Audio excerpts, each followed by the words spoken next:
जय हिंद साथियों, कैसे हो आप सभी। साथियों, आप सभी लोगों का यहाँ पे बिहार एसआई पीटी का प्रैक्टिस डेली चलाया जा रहा है, जो आपके लिए बहुत ज़्यादा इंपॉर्टेंट है, क्योंकि जितना आप रिवीजन करेंगे उतना आपके लिए बेहतर होगा। करंट अफेयर का 40 क्वेश्चन अब से शुरू हो गया है, यानी आपका करंट अफेयर अब 40 प्रश्न डेली बेस पे चलाया जाएगा, और आपका जीके जीएस 50 क्वेश्चन।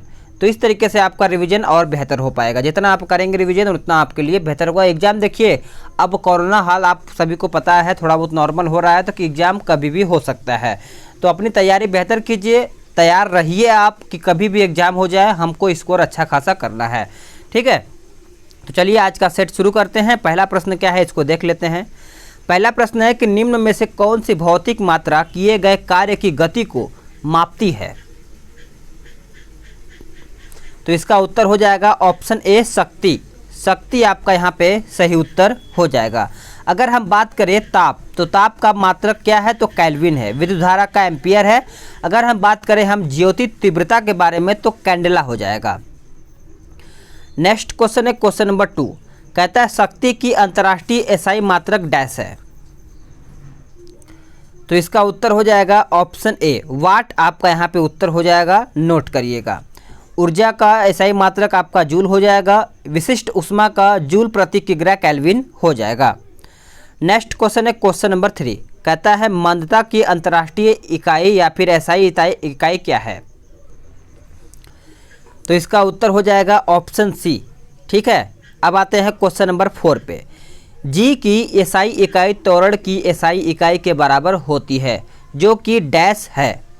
जो कि देखा जाए तो आपका ऑप्शन ए उत्तर हो जाएगा। अब आते हैं क्वेश्चन नंबर 5 पे। कहता है परिसंचरण तंत्र के बारे में निम्न में से कौन सा विकल्प सही नहीं है। तो देखिए, परिसंचरण तंत्र के बारे में पूछा गया है, तो इसका आंसर आपका डी हो जाएगा। केवल रक्त ही श्वेत प्रवाही संयोजी ऊतक है। ये आपका ऑप्शन जो है गलत हो जाता है। अब इसके बारे में जानिएगा कि रक्त परिसंचरण की खोजकर्ता कौन है, तो विलियम हार्वे हो जाएंगे। तरल ऊतक को संवहनीय ऊतक भी कहा जाता है। रक्त या रुधिर एवं लसिका को तरल संयोजी ऊतक कहते हैं। तो आप इस पॉइंट को अच्छे से समझिएगा। क्वेश्चन नंबर 6 कहता है कि दांतों का टूटना तब शुरू होता है जब मुंह का पीएच मान कितना होता है। तो देखिए, इसका उत्तर हो जाएगा 5.5 से कम होता है, तब दांत का झड़ना शुरू हो जाता है। देखिए, दांतों का इनेमल कैल्शियम फास्फेट का बना होता है, जो शरीर की सबसे कठोर पदार्थ है। वर्षा के जल का पीएच मान 5.6 से कम होती है, तो यह अम्लीय वर्षा कहलाती है। नेक्स्ट क्वेश्चन है कि निम्नलिखित में से कौन सा क्षेत्र टोडा जनजाति का मूल निवासी स्थान है, यानी मूल निवास स्थान है। तो इसका आंसर आपका 7वें का बताइए क्या हो जाएगा। तो 7वें का उत्तर देखा जाए तो नीलगिरी पहाड़ियाँ हो जाएगा, यानी डी उत्तर हो जाएगा।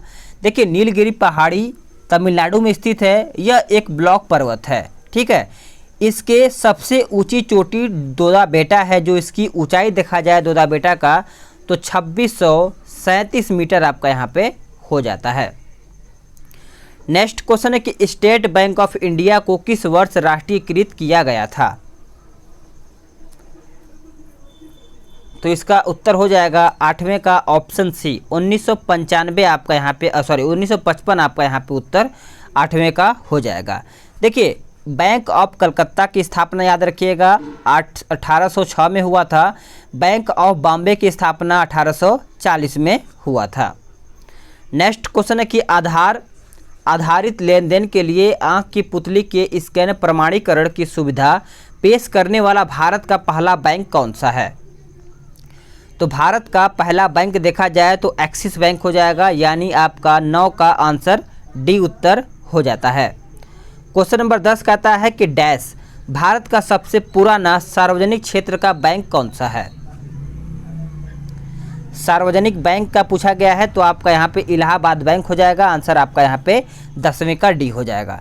देखिए, इलाहाबाद बैंक की स्थापना पूछा जाए तो आप मारिएगा 1865 में हुआ था।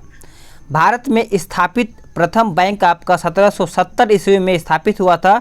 उस बैंक का नाम याद रखिएगा, हिंदुस्तान बैंक, जो कि 1770 में भारत में प्रथम स्थापित बैंक है। नेक्स्ट क्वेश्चन है कि इनमें से कौन सा तत्काल पीपीएफ खाते की सुविधा प्रदान करने के लिए भारत का पहला बैंक बन गया? तो इसका सही उत्तर हो जाएगा आईसीआईसीआई बैंक, आपका यहाँ पे उत्तर हो जाता है। 11 का सही उत्तर ए हो जाएगा। नेक्स्ट क्वेश्चन है कि प्लूटो के चांद का नाम क्या है? तो इसका उत्तर हो जाएगा ऑप्शन ए चेरॉन, आपका यहाँ पे उत्तर हो जाएगा। देखिए, प्लूटो सौरमंडल का सबसे छोटा ग्रह है। अगस्त 2006 ईस्वी में इसे ग्रह की सूची से बाहर कर बौना ग्रह नाम दिया गया है और इसे शामिल किया गया था। नेक्स्ट क्वेश्चन है कि ब्लू मून क्या है? बताइए, ब्लू मून क्या है? तो महीने में आने वाला दूसरा पूरा चांद है, यानी देखा जाए तो 13 का उत्तर आपका यहाँ पे बी हो जाएगा। चंद्रमा पृथ्वी का एकमात्र उपग्रह है, पहला पॉइंट। दूसरा पॉइंट है कि चंद्रमा सूर्य के प्रकाश से चमकता है, तो आप इसको भी याद रखिएगा। अब आते हैं नेक्स्ट क्वेश्चन पे। अगला क्वेश्चन है कि एशियाई चीता किन देशों में पाया जाता है? तो एशियाई चीता देखा जाए तो आपका यहाँ पे केवल एक हो जाएगा, यानी ईरान। ईरान आपका यहाँ पे सही उत्तर हो जाएगा। ईरान में एशियाई चीता पाया जाता है। अगला प्रश्न है कि हाल ही में गहन मिशन इंद्रधनुष 2.0 का दूसरा चरण शुरू हुआ, यह योजना संबंधित है किससे? तो देखिए, ये जो योजना है ये आपका संबंधित है सार्वभौमिक टीकाकरण से। याद रखिएगा, 15 का आंसर आपका यहाँ पे सी उत्तर हो जाता है। नेक्स्ट क्वेश्चन है कि हाल ही में शुरू की गई जल जीवन हरियाली मिशन किस राज्य की एक प्रमुख पहल है?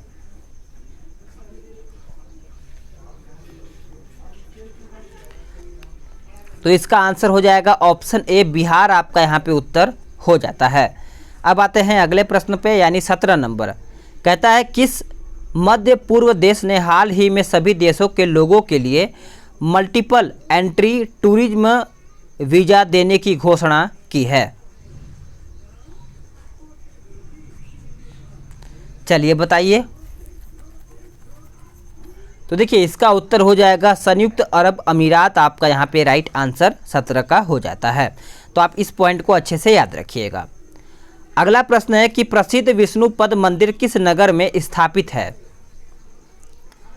किस नगर में स्थापित है? तो आपका यहाँ पे गया हो जाएगा। गया में आपका यहाँ पे स्थापित है। बात करेंगे हम पटना के बारे में, तो महावीर मंदिर, उसके बाद पटन देवी मंदिर, पटना साहिब मंदिर, आपका ये सब आपको यहाँ पे पटना में देखने को मिलेगा। अब आते हैं क्वेश्चन नंबर 19। बिहार में ग्राम पंचायत प्रशासन की सबसे छोटी एवं महत्वपूर्ण इकाई कौन सी है? तो आपका उत्तर हो जाएगा ऑप्शन ए ग्राम पंचायत, आपका राइट आंसर हो जाता है।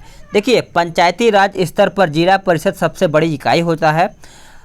भारतीय संविधान के अनुच्छेद 40 में ग्राम सभा का उल्लेख देखने को मिलता है। नेक्स्ट क्वेश्चन है कि बिहार छात्र परिषद का गठन किसने किया? तो ये जो गठन किया था, किसने किया था? तो देखा जाए तो राजेंद्र प्रसाद हो जाएगा, यानी 20वें का उत्तर आपका डी हो जाएगा। डॉक्टर राजेंद्र प्रसाद ने बिहार छात्र परिषद का गठन कब किया था? तो 1906 ईस्वी में किया था। तो आपको इसको याद रखना पड़ेगा। नेक्स्ट क्वेश्चन है कि बिहार में मानसून प्रत्यावर्तन का समय क्या है? तो प्रत्यावर्तन का समय देखा जाए तो मध्य अक्टूबर से नवंबर तक हो जाएगा, यानी देखा जाए तो 21 का उत्तर आपका सी हो जाएगा। अगला है कि बिहार में वाल्मीकि नगर के निकट जो नहर निकाली गई उसका नाम क्या है? तो उसका नाम याद रखिएगा गंडक परियोजना नहर हो जाएगा, यानी 22 का उत्तर आपका सी हो जाए। एक सेकेंड, 22 का उत्तर ए हो जाएगा। देखिए, कोसी प्रोजेक्ट जो है ये भारत और नेपाल का संयुक्त प्रोजेक्ट है। कोसी परियोजना का मुख्य जो बांध है ये हनुमान नगर बांध है, तो आप इसको भी याद रखिएगा। अगला है कि इन सम्राटों में से कौन अंतिम दिनों में अपने पुत्र का बंदी था, यानी पुत्र के द्वारा बंदी बनाया गया था? तो इसका उत्तर हो जाएगा शाहजहां, यानी 23 का उत्तर आपका सी हो जाएगा। मयूर सिंहासन का निर्माण किसने करवाया था? तो शाहजहां ने करवाया था। इसके शासनकाल को स्थापत्य कला या फिर स्वर्ण युग भी कहा जाता है। इन्होंने शाहजहांबाद का, यानी शाहजहांबाद नगर को बसाया भी था। अगला प्रश्न है कि निम्नलिखित में से किसमें वे चारों स्थल हैं जहां शंकराचार्य ने 4 मठों की स्थापना की थी? तो इसका सही उत्तर हो जाएगा बद्रीनाथ, श्रृंगेरी, पुरी, द्वारिका। तो इस प्रकार से 24 का उत्तर आपका यहाँ पे सी उत्तर हो जाता है। नेक्स्ट क्वेश्चन है कि मुगल साम्राज्य के दौरान कौन सी भाषा सरकारी कामकाज के उपयोग में लाई जाती है? तो इसका उत्तर हो जाएगा ऑप्शन ए पर्शियन। आपका यहाँ पे 25 का उत्तर हो जाएगा। आप सभी लोग यहाँ पे याद रखिएगा। देखिए 1835 में अंग्रेजी राजभाषा बनी थी। मध्यकाल में भारत में राजभाषा फारसी थी। तो आप इस पॉइंट को अच्छे से याद रखिएगा। अगला प्रश्न है कि किसने कहा था कि राम और रहीम एक ही ईश्वर के दो अलग अलग नाम है? तो ये कहा था कबीर जी ने। देखिए अकबर के शासनकाल को हिंदी का स्वर्ण युग भी कहा जाता है, पहला पॉइंट। दूसरा है कि तुलसीदास अकबर के समकालीन थे। तो आप इसको याद रखिएगा। अगर पूछा जाए कि कबीर का जन्म कौन से राज्य में हुआ था, तो कबीर का जन्म उत्तर प्रदेश के काशी में हुआ था। आप इसको याद रखिएगा। नेक्स्ट पॉइंट है कि नालंदा विश्वविद्यालय किस लिए विश्व प्रसिद्ध था? तो इसका उत्तर हो जाएगा ऑप्शन सी बौद्ध धर्म दर्शन हो जाएगा। देखिए नालंदा विश्वविद्यालय प्राचीन विश्वविद्यालय में एक है। इसकी स्थापना गुप्त वंश के शासक कुमार गुप्त ने करवाया था। अगला है कि कांग्रेस सोशलिस्ट पार्टी की जो पहली बैठक हुई थी पटना में, कहाँ पर हुई? पटना में हुई, लेकिन वो कब हुआ था, कौन से वर्ष में किया गया था? तो ये जो किया गया था 1934 में किया गया था। आंसर आपका बी हो जाएगा। नेक्स्ट क्वेश्चन देखते हैं, क्वेश्चन नंबर 29। अल नीनो है क्या? तो देखिए अल नीनो जो है ये विश्व मौसम से संबंधित आपका हो जाता है, यानी देखा जाए तो 29 का उत्तर आपका डी हो जाएगा। अल नीनो प्रशांत महासागर की गर्म जलधारा है। यह पेरू के तट पर सक्रिय होता है। तो आप इसको अच्छे से याद रखिएगा।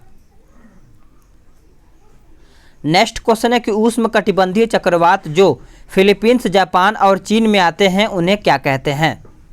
तो उन्हें देखा जाए तो प्रचंड बवंडर कहा जाता है, यानी 30 का उत्तर देखा जाए तो आपका यहाँ पे बी उत्तर हो जाएगा। अगला प्रश्न है 31 नंबर। 31 नंबर कहता है कि भारत में हिमालय की सबसे ऊंची चोटी कौन सी है? तो हिमालय की पूछा गया है तो आप मारिएगा कंचनजंगा। देखिए भारत में हिमालय की सबसे ऊंची चोटी कंचनजंगा है जो 8,598 मीटर है। 8,598 मीटर। तो आप इसको अच्छे से याद रखिएगा। नेक्स्ट क्वेश्चन है कि 3 स्तरीय पंचायती राज का मुख्य भाग क्या है? तो इसका उत्तर हो जाएगा ग्राम पंचायत, यानी 32 का उत्तर देखा जाए तो आपका यहाँ पे ए उत्तर हो जाता है।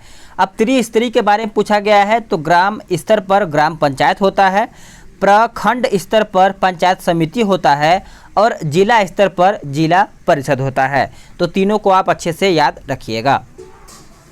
अगला है यहाँ पे कहता है कि विधान परिषद की कुल सदस्य संख्या विधि सभा यानी विधानसभा की कुल सदस्य संख्या डैश से अधिक नहीं होनी चाहिए, यानी कितना से अधिक नहीं होना चाहिए? तो आपका 1/3 से अधिक नहीं होना चाहिए, बी उत्तर हो जाता है। विधानसभा के बहुमत दल के नेता मुख्यमंत्री होते हैं। अनुच्छेद 170 के तहत विधानसभा का गठन हुआ था। तो आप इसको याद रखिएगा। अगला प्रश्न है कि मुस्लिम व्यक्तिगत कानून को अमल में, एक सेकेंड इसको अच्छे से देखते हैं। मुस्लिम व्यक्तिगत कानून को अमल में लाने के संबंध में निम्नलिखित मामलों में से किसके कारण विवाद उत्पन्न हुआ? तो ये देखा जाए तो आपका साहबानो हो जाएगा, यानी 34 का उत्तर आपका सी हो जाएगा। अब आते हैं 35 नंबर पे। कहता है भारत का राष्ट्रपति किसको संबोधित करके अपना त्यागपत्र अपने हाथ से लिखकर दे सकता है? तो करेक्ट आंसर आपका ऑप्शन बी हो जाएगा, यानी उपराष्ट्रपति को हो जाएगा। देखिए राष्ट्रपति अपना त्यागपत्र उपराष्ट्रपति को ही देता है। बात करेंगे उपराष्ट्रपति के बारे में तो ये अपना त्यागपत्र दोनों यानी राष्ट्रपति ये दोनों एक दूसरे को देते हैं। अगला प्रश्न है 36 नंबर। कहता है समाजवाद और धर्मनिरपेक्ष शब्दों को भारतीय संविधान के आमुख में कौन से संवैधानिक संशोधन द्वारा जोड़ा गया है? तो इसका उत्तर हो जाएगा 42वां संविधान संशोधन के द्वारा। ठीक है, चलिए आगे देखते हैं। किसी शैक्षणिक संस्था में जिसे राज्य द्वारा संचालित किया जाता हो अथवा राज्य के कोष में से आर्थिक सहायता मिलती हो, उसमें प्रवेश किस आधार पर नहीं किया या फिर नहीं दिया जा सकता है? तो इसका उत्तर हो जाएगा, बताइए क्या? इसका सही उत्तर देखा जाए तो आपका उत्तर हो जाता है जन्म स्थान, यानी बी उत्तर हो जाएगा। अगला है कि भारत में सरकारी सेवाओं के लिए नियुक्त कौन करता है, यानी नियुक्ति जो है वो कौन करता है? तो इसका उत्तर हो जाएगा राष्ट्रपति करता है, यानी आंसर आपका यहाँ पे 38 का बी उत्तर हो जाएगा। देखिए भारत में ली आयोग की सिफारिश पर सन 1926 में संघ लोक सेवा आयोग का गठन हुआ था। अगला है कि मुख्यमंत्री किसके लिए जिम्मेदार नहीं है? तो मुख्यमंत्री देखा जाए तो आपका राज्य की सुरक्षा हो जाएगा, यानी 39 का उत्तर आपका सी हो जाएगा। अगला प्रश्न है 40 नंबर, कहता है कि निम्नलिखित में से कौन शास्त्रीय नृत्य में पुरुष भाग नहीं लेते हैं? तो आपका उत्तर हो जाएगा उड़ीसी।